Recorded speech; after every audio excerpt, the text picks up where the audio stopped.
ओम शांति। 6/12/2023 के मधुर महावाक्य। बाबा कहे, मीठे बच्चे, मैं तुम्हें फिर से राजयोग सिखाकर राजाओं का राजा बनाता हूँ। इस फिर से शब्द में ही सारा चक्कर समाया हुआ है। मैं तुम्हें फिर से राजयोग सिखलाकर राजाओं का राजा बनाता हूँ। इस फिर से शब्द में ही सारा चक्कर समाया हुआ है। प्रश्न, बाप भी प्रबल है तो माया भी, दोनों की प्रबलता क्या है? बाप भी शक्तिशाली, माया भी, तो दोनों की प्रबलता क्या है? प्रबल कौन, मजबूत कौन, शक्तिशाली क्या? उत्तर, बाप तुम्हें पतित से पावन बनाते। पावन बनाने में बाप प्रबल है, इसलिए बाप को पतित पावन सर्वशक्तिवान कहा जाता है। माया फिर पतित बनाने में प्रबल है। सच्ची कमाई में ग्रहचारी ऐसी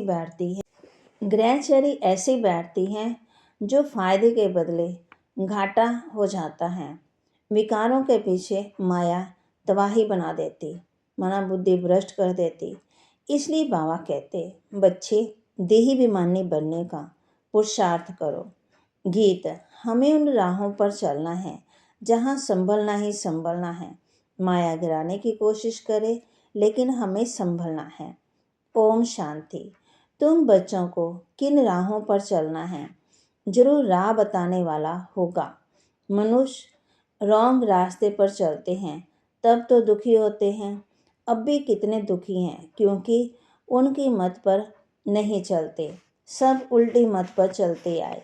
जब से उल्टी मत देने वाले रावण का राज्य शुरू हुआ, बाप समझाते हैं, तुम इस समय रावण की मत पर हो, तब हर एक का ऐसा बुरा हाल हुआ है।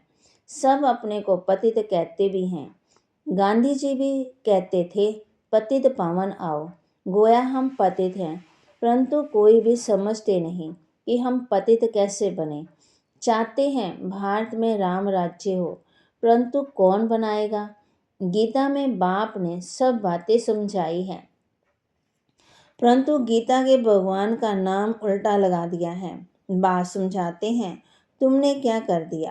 क्राइस्ट के बाइबल में पोप का नाम डाल दे, कितना नुकसान हो जाए। ये भी ड्रामा है।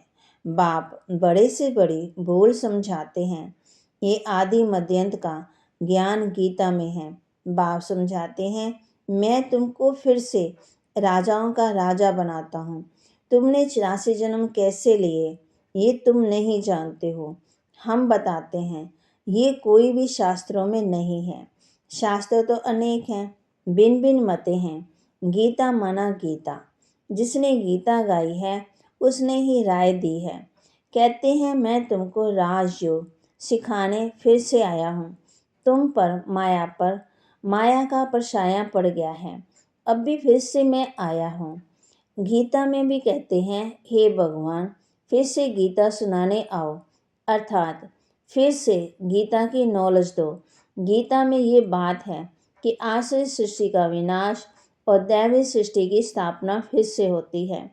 फिर जरूर कहेंगे, गुरु नानक फिर से आएगा अपने समय पर। चित्र भी दिखाते हैं, श्री कृष्ण भी फिर से वही मोर मुकुट वाला होगा। तो ये सब राज गीता में है, परंतु भगवान को बदल दिया है। हम ऐसे नहीं कहते हैं कि गीता को नहीं मानते, परंतु उसमें भी ये उल्टा नाम मनुष्यों ने डाल दिया है। उसको बाप आकर के सीधा करके समझाते हैं, बाप कौन है, बच्चा कौन है। ये भी समझाते हैं, हर एक आत्मा में अपना अपना पाठ नोंदा हुआ है। सब एक समान नहीं हो सकते। जैसे मनुष्य माना मनुष्य, वैसे आत्मा माना आत्मा, परंतु हर एक आत्मा में अपना पाठ भरा हुआ है। ये बातें समझाने वाला बड़ा बुद्धिमान चाहिए। बाप जानते हैं कौन समझा सकते हैं, कौन सर्विस करने में समझदार है, किसकी लाइन क्लियर है। देहाभिमानी रहते हैं, सब तो परिपूर्ण देहाभिमानी नहीं बने हैं। ये तो अंत में रिजल्ट होगी। इम्तिहान के दिन जब नज़दीक होते हैं तो मालूम पड़ जाता है कौन कौन पास होंगे। टीचर भी समझ जाते हैं कि बच्चे भी समझते हैं कि ये सबसे तीखा है। वहाँ तो ठगी आदि हो नहीं सकती, यहाँ तो ये बात हो न सके। तो ये तो ड्रामा में नोंद है, क्लब पहले वाले ही निकलेंगे। हमें पता चलता है सर्विस की रफ्तार से। इस सच्ची कमाई में घाटा और लाभ ग्रहचारी आदि आती है। चलते चलते टांग टूट पड़ती है। गंधर्वी विवाह करने के बाद भी फिर माया एकदम तबाही बना देती है। माया भी बड़ी प्रबल है।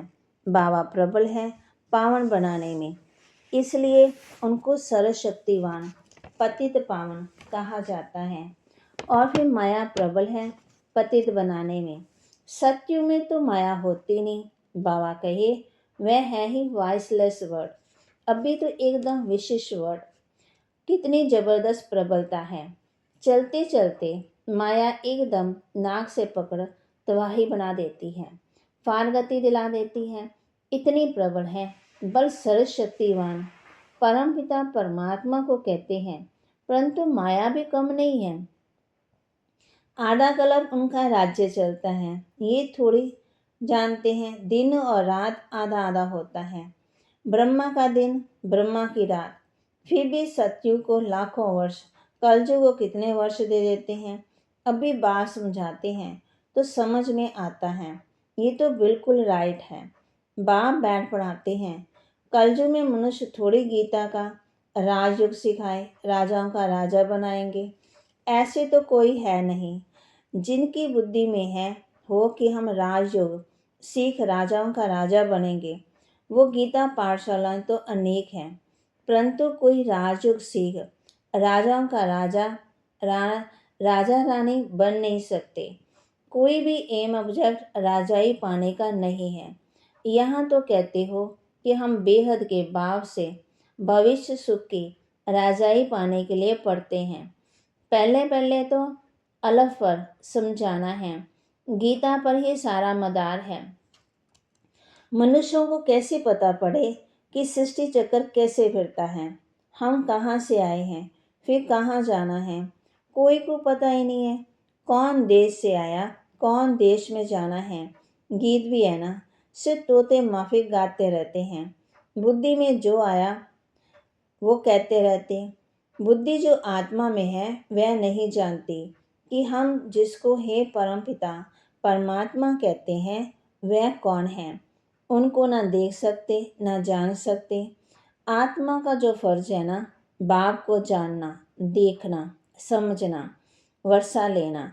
अभी तुम समझ गए हो, हम आत्मा हैं, परमपिता परमात्मा बाप हमको पढ़ाते हैं। बुद्धि कहती है बाप आकर के पढ़ाते हैं। जैसे किसी की आत्मा को बुलाते हैं तो समझते हैं कि इनकी आत्मा आई है। तो तुम समझते हो हम आत्मा हैं, हमारा वह बाप है, बाप से जरूर वर्षा मिलना चाहिए। हम दुखी क्यों हुए? मनुष्य तो कह देते बाप ही सुख दुख देने वाला है, भगवान को गाली देते रहते हैं, वह है आश्रय संतान। जैसे कल पहले कहा वैसे कहते हैं। तुम अब भी प्रैक्टिकल में ईश्वरीय संतान बने हो। आगे तुम आश्रय औलाद थे, अब बाप कहते हैं निरंतर मुझे याद करो। किसी को भी ये दो अक्षर समझाना बहुत सहज है। तुम भगवान के बच्चे हो, भगवान ने स्वर्ग रचा, अब नरक बना है, फिर स्वर्ग बाप बना, बाप ही रचेंगे। बाप हमको राजयोग सिखला रहे हैं, स्वर्ग की स्थापना कर रहे हैं। अच्छा, शिव को नहीं जानते हो? प्रजापिता ब्रह्मा को रचने वाला वह बाप है, तो जरूर ब्रह्मा द्वारा बाप ही सिखलाएंगे। अभी शूद्र वर्ण है, हम ब्राह्मण से देवता क्षत्रिय बनेंगे, नहीं तो विराट रूप क्यों बनाया?